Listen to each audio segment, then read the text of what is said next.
Banjir dan longsor Sumatera memasuki babak baru. Kementerian Lingkungan Hidup bakal memanggil 8 perusahaan. Tidak menutup kemungkinan kementerian akan meninjau ulang dokumen izin perusahaan yang beroperasi di Aceh, Sumatera Utara, dan Sumatera Barat, termasuk di daerah aliran sungai Batang Toru. Menteri Lingkungan Hidup Hanif Faisal Norofik menyampaikan sudah meminta jajarannya terkait melakukan kajian ulang persetujuan lingkungan.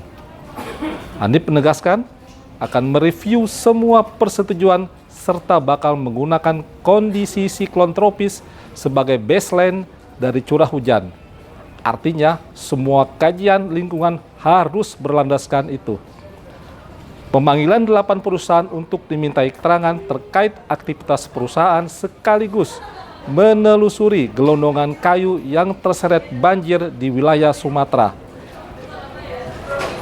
Dengan data verifikasi awal, pihaknya dapat mengambil langkah-langkah yang diperlukan untuk mencegah banjir dan longsor terulang. Hanif menegaskan, bisa saja bakal ada penghentian kegiatan perusahaan di wilayah yang terjadi bencana banjir dan longsor. Jadi persetujuan lingkungan ada yang masih di kabupaten kota, ada yang di provinsi, ada yang di kita. Jadi kita sedang lakukan evaluasi total. Kalau memang karena kan sebagai sampaikan, ini kejadian kan di luar proyeksi kita ya, adanya perubahan iklim ini memang memporak-porandakan analisa dari cuaca kita, sehingga begitu ini muncul ya baru diprediksi dalam waktu yang tidak lama gitu ya, dekat-dekat baru ketahuan, sehingga antisipasinya memang kedepannya harus adaptasi itu yang harus diutamakan. Jadi tadi untuk persetujuan lingkungan kita akan analisa kembali. Kita akan scale up berdasarkan kalibrasi yang hari ini disampaikan oleh alam. Kalau dia nggak mampu ya kita akan hentikan persetujuan lingkungannya dan kita merekomendasikan kepada Menteri Teknis untuk kemudian merubah kegiatan yang lain yang ramah terkait dengan alam. Jadi gitu ya. Pak, PT Aginfos itu termasuk yang dari ya, semuanya sedang kita kaji. Ada termasuk ya tadi saya sudah katakan ada tambang emas ya, ada kegiatan yang lain. Tadi sudah kita ya. Sementara itu, Kejaksaan Agung siap mengusut terjadinya pembalakan liar di balik banjir bandang dan longsor. Satuan Tugas Penertiban Kawasan Hutan akan mengusut hal itu. Kepala Pusat Penerangan Hukum Kejaksaan Agung Anang Supriyatna mengatakan, jika ditemukan bukti adanya aktivitas ilegal yang memperparah bencana, maka proses hukum akan digerakkan. Anang memastikan, Kejagung tidak akan tinggal diam. Jika ada unsur kesengajaan pembalakan liar, maka penegak hukum akan mengambil tindakan hukum yang tegas. Lantas, bagaimana dengan kesiapan pemerintah, terutama pemerintah daerah, menghadapi banjir dan longsor? Menteri Dalam Negeri Tito Karnavian mengakui pemerintah daerah belum siap menghadapi bencana skala besar seperti di Sumatera tadi. Hal ini disampaikan Tito saat rapat koordinasi persiapan Natal dan Tahun Baru 2026 di kantor Kemendagri Jakarta Pusat pada Senin, 1 Desember 2025. Dropping dilakukan, bahkan ini langsung dari Halim, ya, perintah Presiden, langsung dari Halim. Stoknya di sini kirim. Samping itu juga dari Medan yang dikirim.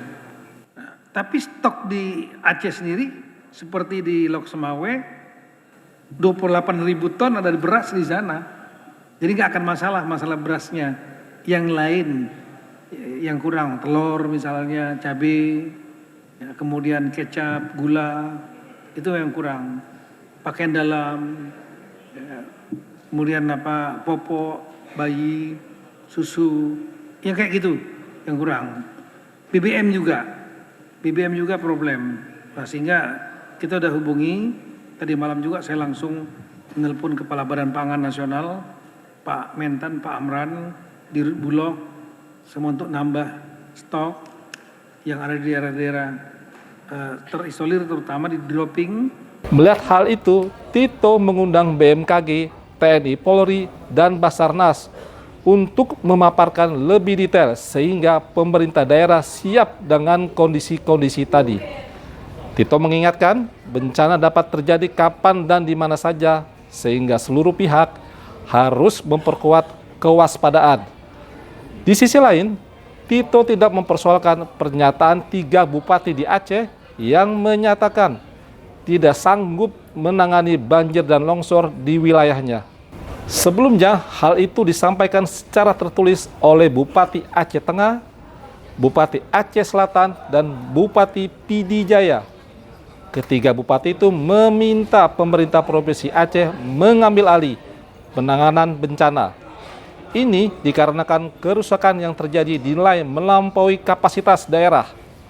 Tito memahami apa yang disampaikan ketiga bupati tadi, bahkan sangat wajar karena mengetahui bagaimana kondisi dan situasinya.